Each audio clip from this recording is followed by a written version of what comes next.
Maulida Nabila kali ini akan mempresentasikan dasar-dasar intelijen bisnis, database, dan manajemen informasi.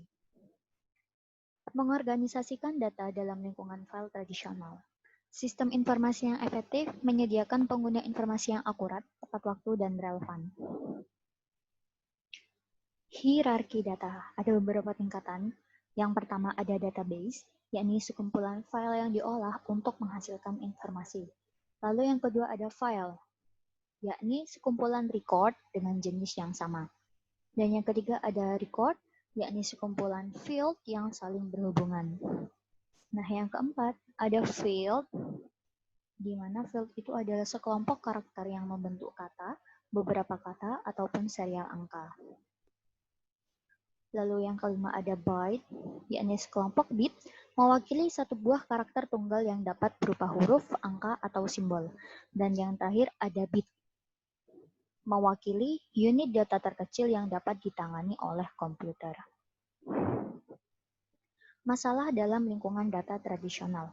Yang pertama ada redundansi dan inkonsistensi data. Kehadiran data ganda pada beberapa file yang tersimpan di beberapa tempat atau lokasi. Lalu ada ketergantungan program data, yakni mengacu pada suatu paket data yang diperlukan oleh program-program tertentu untuk memperbarui dan mengelola file tertentu. Yang ketiga ada kurangnya fleksibilitas. File tradisional hanya dapat mengirimkan laporan rutin, tetapi tidak bisa mengirimkan laporan yang diperlukan dalam waktu tertentu. Lalu ada sistem keamanan yang buruk.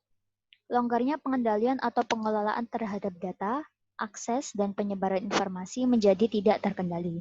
Dan yang terakhir ada kurangnya ketersediaan dan pendistribusian data. Tidak mungkin untuk mengakseskan dan mendistribusikan informasi pada waktu yang bersamaan. Sistem manajemen database. Sistem manajemen database atau Database Management System (DBMS) adalah perangkat lunak yang memungkinkan suatu organisasi memusatkan data, mengelola mereka secara efisien, dan menyediakan akses terhadap data yang disimpan oleh program aplikasi.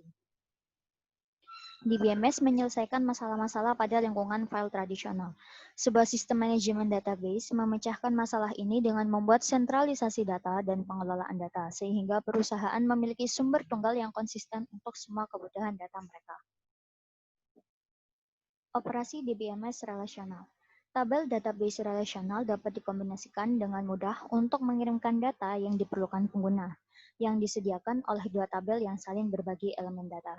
Dalam database tradisional, database relasional terdapat 3 operasi dasar yang digunakan untuk mengembangkan serangkaian data yang sangat berguna, yaitu select, join, dan project. Database non-relasional dan database pada sistem cloud computing. Sistem manajemen non-relasional atau non-relational database management system menggunakan model data yang lebih fleksibel dan dirancang untuk mengelola data berukuran besar yang didistribusikan pada banyak perangkat serta mempermudah dalam meningkatkan atau menurunkan skalabilitas. Layanan manajemen data berbasis cloud computing memiliki daya tarik tersendiri bagi organisasi kecil dan menengah yang baru memulai bisnis dengan menawarkan harga yang terjangkau dibandingkan produk database dalam perusahaan. Sebagai tambahan bagi layanan pengelolaan data yang berbasis public cloud computing, perusahaan saat ini juga memiliki pilihan untuk menggunakan database berbasis private cloud computing. Kapabilitas sistem manajemen database. DBMS memiliki kapabilitas definisi data atau data definition untuk menspesifikasikan struktur konten database. Definisi data digunakan untuk membuat tabel database dan untuk mendefinisikan karakteristik field pada setiap tabel. Informasi tentang database ini akan didokumentasikan dalam kamus data. Kamus data atau data dictionary adalah file manual ataupun otomatis yang menyimpan definisi-definisi elemen data berikut karakteristik mereka. Merancang database.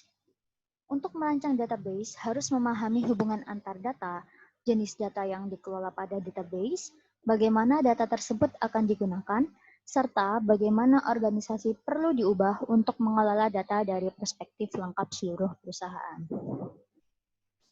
Nah, yang selanjutnya ada tantangan dalam menangani besarnya volume data. Sebagian data dikumpulkan oleh organisasi yang terdiri atas data transaksi, terdapat lonjakan dari lalu lintas web, surel, konten media sosial, dan lain-lain. Sehingga rangkaian data dengan volume besar yang melampaui kemampuan DBMS dalam mengelola, menyimpan, dan menganalisis data.